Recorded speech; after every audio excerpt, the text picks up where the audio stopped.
पुत्र, अब पूर्ण लगन से तुम्हें पंचाग्नि तप करना होगा। जाओ, शीघ्र स्नान करके आओ और भोग लगाकर पूजा करो और तप प्रारंभ करो।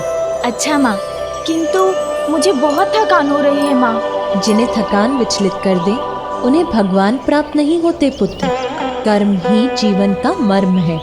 अथक परिश्रम से तुम अपने लक्ष्य तक पहुंच सकोगे। स्मरण रहे, यदि भोजन या निद्रा का विचार भी तुम्हारे मन में आया तो तुम्हें पुनः स्नान करके भोग लगाना होगा, पूजा करनी होगी और फिर अपना तप प्रारंभ करना होगा। उचित है माँ, मैं अभी स्नान करके आया।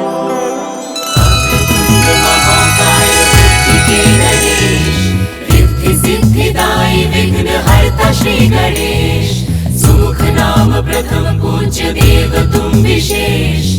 रिद्धि सिद्धिदायी विघ्नहर्ता श्री गणेश। माँ के वचनों के पालन के लिए बालक विनायक प्रयास किए।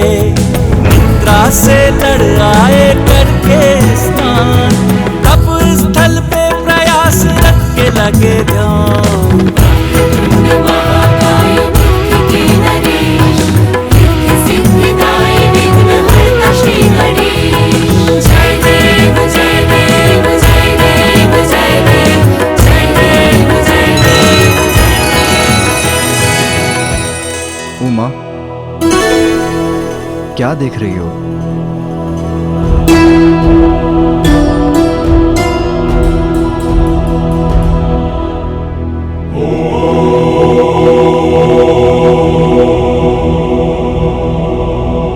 उमा,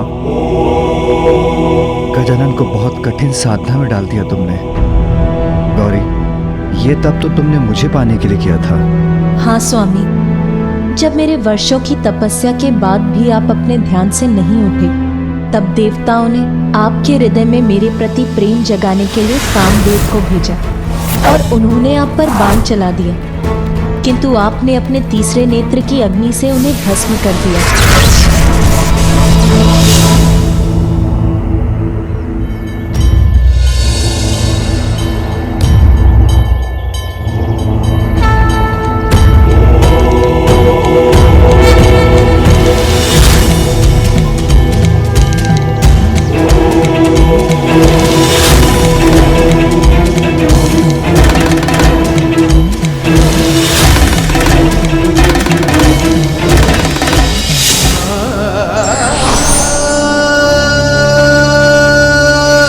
तब देवश्री नारद ने मुझे समझाया कि देवी सती को खोने से विचलित होकर संसार से पूर्ण रूप से विरक्त हो गए हैं आप, इसीलिए कठोर तप से ही आपकी विरक्ति के भाव को मिटाया जा सकता है। मुझे बताया कि पंचाग्नि तप ही है एकमात्र उपाय और मैंने भी ठान लिया कि मैं सभी कठिनाइयों का सामना करूंगी, किंतु इस कठोर तप को अवश्य पूर्ण करूंगी।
मैं तुम्हारे तप से प्रसन्न हुआ।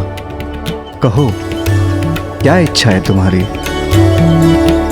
मेरी इच्छा तो आपको पाने की है मेरे प्रभु, मेरे स्वामी। पार्वती, तुम्हारी इच्छा अवश्य पूर्ण होगी। तुम अपने माता पिता के पास उनके निवास स्थान लौट जाओ। उचित समय आने पर मैं तुम्हारा वर्ण करने स्वयं आऊंगा। आदि शक्ति जगत जननी हूं मैं, और ये मुझे उस तप को पूर्ण करने के बाद ही ज्ञात हुआ, और मैंने आपका सानिध्य भी पाया। किंतु गजानन तो अभी बालक है स्वामी, कहीं मैं उसके साथ आवश्यकता से अधिक कठोर तो नहीं हो रही हूँ? आपका पुत्र तो स्वयं परम ब्रह्म है, महागणपति है उमा। वो भी अवश्य इस तप के माध्यम से अपनी कुंडलिनी को जागृत कर अपना वास्तविक परिचय प्राप्त करेगा। हाँ स्वामी, अवश्य सफल होगा वो। मुझे यहाँ से दीपक की लौ दिखाई दे रही है स्वामी। और मुझे गजानन, वो अपने ही तप में लीन है।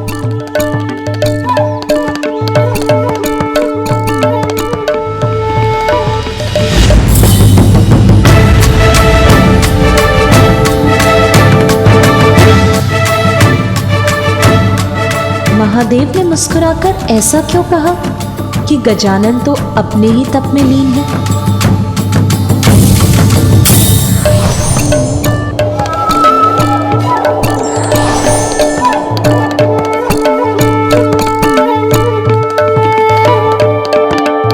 तो ये था आपका संकेत स्वामी?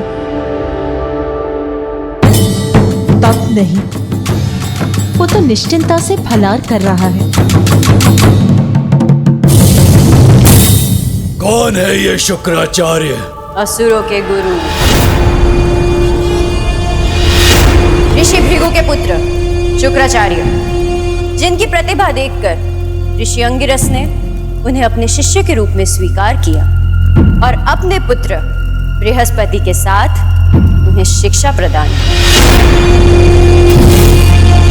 किंतु जब देवता देवगुरु का चयन कर रहे थे तो अंगिरस ऋषि ने पक्षपात कर अपने पुत्र बृहस्पति को अधिक ज्ञानी सिद्ध कर दिया और उन्हें देवगुरु के पद पे स्थापित करवा दिया।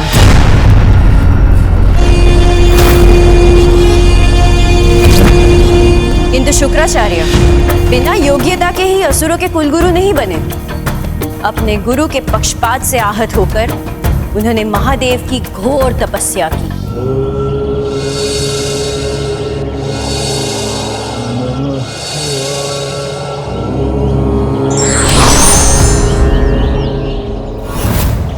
मैं तुम्हें मृत संजीवनी प्राप्त करने का वरदान देता हूँ। जब महादेव के वरदान स्वरूप उन्होंने मृत संजीवनी विद्या प्राप्त कर अपने आप को और भी योग्य बना दिया,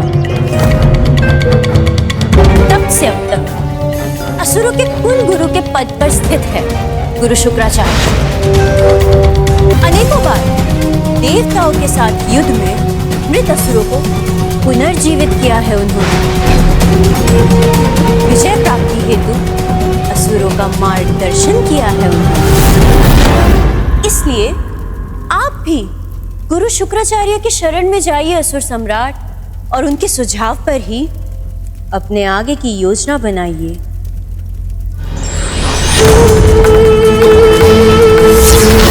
जाऊंगा, अवश्य जाऊंगा मैं गुरु शुक्राचार्य के पास।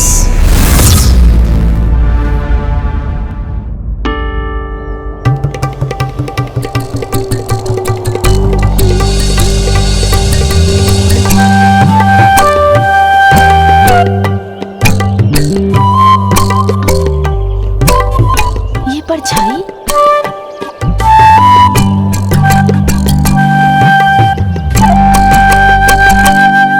सुन जी, माँ है ना?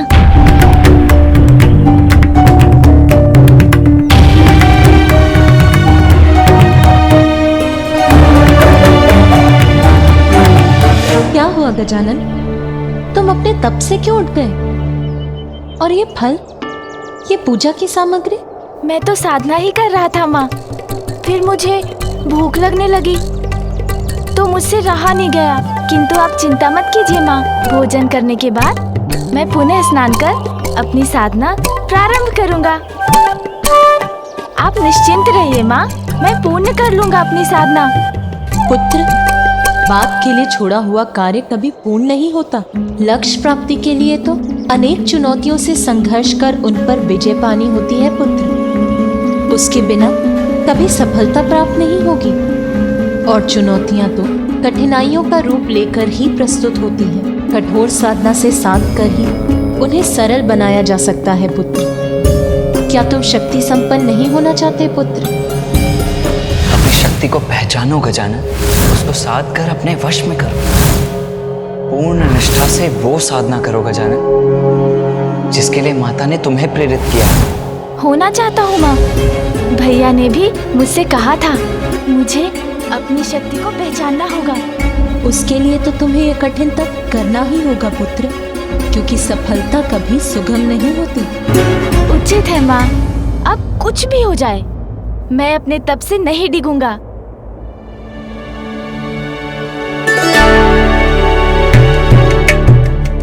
माँ, यदि आपकी अनुमति हो तब प्रारंभ करने के पूर्व ये लड्डू और खा लूं।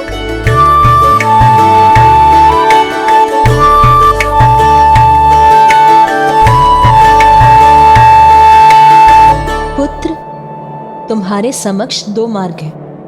एक, जिसका परिणाम जीवन भर बिना स्वयं को जाने कैलाश में बैठकर लड्डू खाना, और दूसरा, इस कठोर साधना को पूर्ण कर अपने भीतर छिपी अपार शक्ति का परिचय पाना। पुत्र, तुम किस मार्ग पर चलोगे उसका चुनाव तो तुम ही करोगे पुत्र। किंतु इतना स्मरण रखना पुत्र, जो स्वयं को पहचानने में असमर्थ हो जाते हैं वो जगत में अपनी कोई पहचान नहीं बना पाते। तुम्हारा आग्रज कार्तिकेय देव सेनापति है, भली भांति परिचित हैं देवता उनके सामर्थ्य से। इसीलिए स्वयं देवराज इंद्र उनसे सहायता लेने की गुहार लगाने यहाँ आए थे। वही देवराज इंद्र जिन्होंने देवता के पद पर तुम्हें स्थापित करने के मेरे प्रस्ताव को अस्वीकार किया था। तुम्हें स्मरण है ना पुत्र? इस संसार में अनेकों बालक हैं। हम उन्हें सुरक्षित करने मात्र उन्हें देवत्व प्रदान करते। मैं जानती हूँ पुत्र, तुम्हारे भीतर असंख्य दिव्य शक्तियां जागृत होने की प्रतीक्षा कर रही हैं। इसीलिए मैंने देवराज इंद्र को चुनौती देकर तुम्हें देवपद ही नहीं, देवताओं में भी प्रथम पूज्य बनाने का प्रण लिया है। महादेव की अर्धांगिनी सभी के समक्ष ये प्रण लेती हूँ कि मैं अपने पुत्र को इतना योग्य बनाऊंगी कि वो अपने कर्म से देवता ही नहीं बनेगा, अपितु आप सभी देवता उसकी पूजा करेंगे। मुझे तुम पर विश्वास है पुत्र, किंतु यदि तुम भी चाहते हो कि मेरा प्रण सत्य हो, यदि तुम चाहते हो कि सर समर्थ बन निर्भय होकर संसार में सत सम्मान जी सको और अन्य जीवों के साथ स्वयं देवराज इंद्र और अन्य देवता भी तुम्हारा सम्मान करें, तो तुम्हें साधना कर अपनी शक्ति को पहचानना ही होगा पुत्र। मेरे पुत्र हो गजानन, तो मेरा मान रखो। तुम्हें सर्वशक्तिमान बनाने के मेरे प्रण को पूरा करो, ये मेरी इच्छा है। किंतु अब सफलता का या सरलता का कौन सा मार्ग चुनोगे तुम? ये निर्णय तो तुम ही को लेना है गजानन।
पुत्र गजानन, पुत्र गजानन,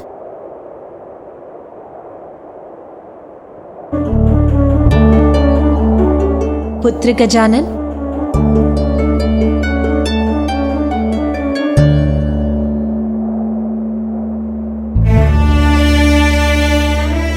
पुत्र गजानन, सूर्यास्त हो गया, संध्या हो चली है पुत्र। संध्या भी हो गई माँ, मुझे तो पता ही नहीं चला। आज की साधना पूर्ण हुई गजानन। अब भवन चलो और भोजन कर विश्राम कर लो पुत्र। बड़ी विचित्र बात है, आज मेरे जीवन में प्रथम बार मुझे भूख का आभास तक नहीं हुआ। आश्चर्य है।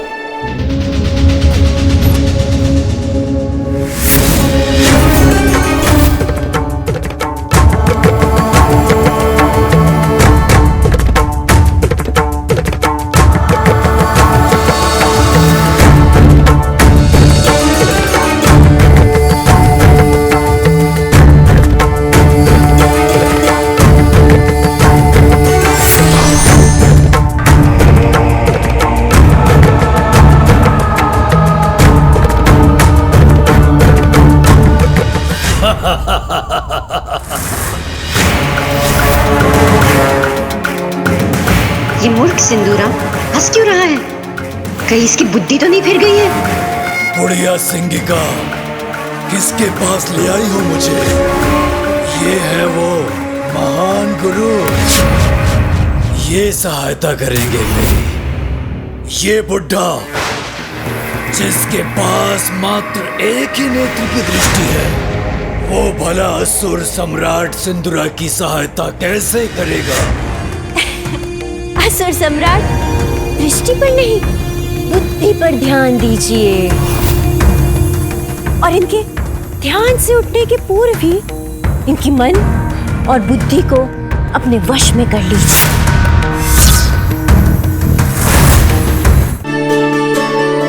आहा, स्वादिष्ट मोदक।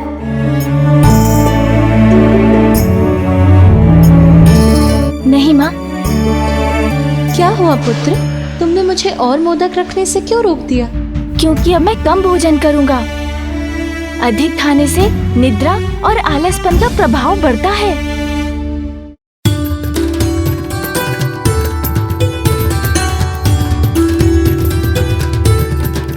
लो पुत्र। बस बस माँ, इतना अधिक नहीं।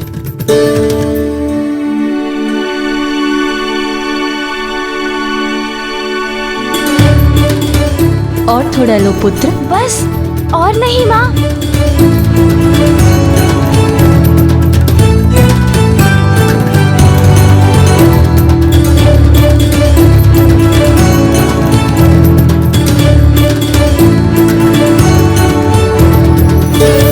पुत्र गजानन, भोजन हो गया तुम्हारा? हाँ नानी माँ, हो गया। तो चलो, सोने से पूर्व मैं तुम्हें एक अच्छी सी कथा सुना देती हूँ, जिससे तुम्हारी थकान भी मिट जाएगी और तुम्हें निद्रा पड़ जाएगी।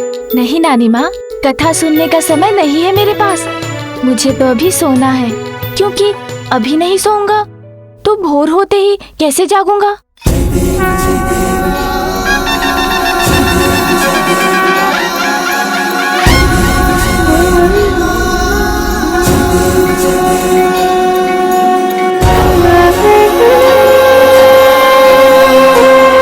ये तो परिश्रम के बाद की मीठी निद्रा है पुत्र। अब तुम विश्राम कर लो, क्योंकि तुम्हारा तप तो और कठिन होने जा रहा है। महान आचार्य है ये, किंतु हठी है।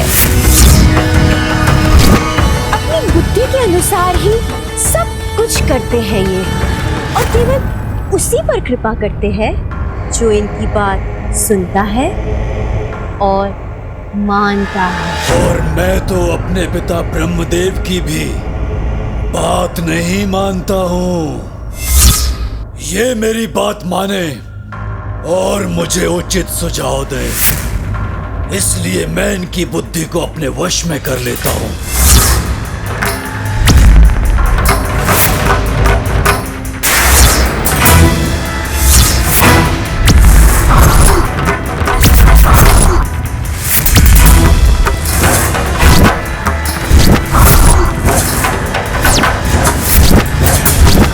मैं असुर सम्राट सिंधुआ तुम्हें आदेश देता हूँ, तुम मेरी सेवा करोगे, मेरी सेवा करोगे तुम। जो भी हो तुम, जो ये धृष्टता करने का दुस्साहस कर रहे हो, जान लो मैं असुरों का गुरु हूँ, मैं किसी की सेवा नहीं करता। क्या हुआ? उनका मन आपके वश में हुआ कि नहीं?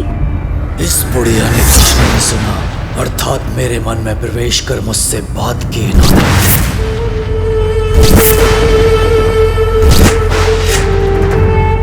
उचित सोच रहे हो तुम। बहुत अहंकार है ना अपनी शक्तियों का तुम्हें।